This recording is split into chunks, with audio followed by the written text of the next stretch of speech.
When artist Park Seo-bo died in November 2023, Korea lost one of its most influential modern art figures, widely known for pioneering the dansequa monochrome painting movement. Some 30 of his final works are being exhibited for the public for the first time at the Park Seo-bo, the Newspaper Ecritures 2022-23, at White Cube, New York through Jan. 11. Created shortly before his passing at 91, these pieces revisit his experiments with newspapers in the 1970s, offering a reflection on time, memory and impermanence. At the core of Park's Ecriture series, which began in the 60s, lies a meditative process inspired by Taoist and Buddhist philosophies. By incising repeated pencil lines into wet paint, he approached each canvas as a moment of introspection.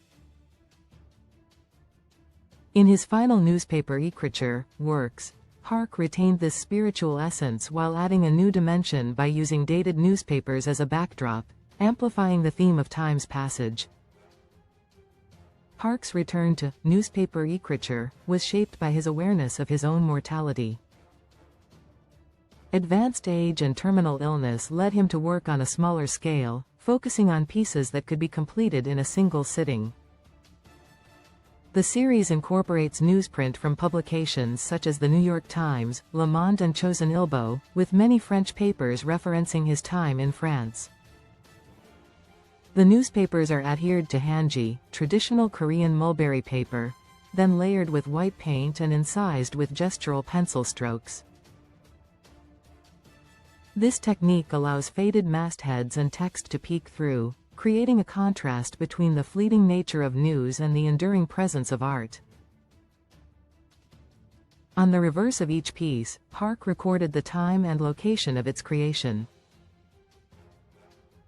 This combination of symbolic record and inscription led curator Hans-Ulrich Obrist to describe Park's work as an atlas or encyclopedia, reflecting the melding of the concepts of time and creativity in his art.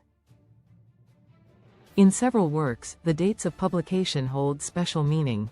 For example, Ecriture No. 221109 uses a February 1939 issue of Le Petit Provençal, with a note on the back reading, "This newspaper was published on the day my wife, Yun Myung-suk, was born." Similarly, Ecriture No. 221125 incorporates a November 1931 edition of L'Ordre, annotated with, "This newspaper was published on the day I was born." The Newspaper Ecritures bring Park's early ideas full circle, serving as the culmination of his 6-decade artistic journey. His legacy continues to grow through the Park Seo-bo Foundation, which plans to open 2 dedicated museums in Seoul and on Jeju Island in 2025. Read more. Park Seo-bo tirelessly pours himself into art. Korean art scene reflects on legacy of late Park Seo-bo.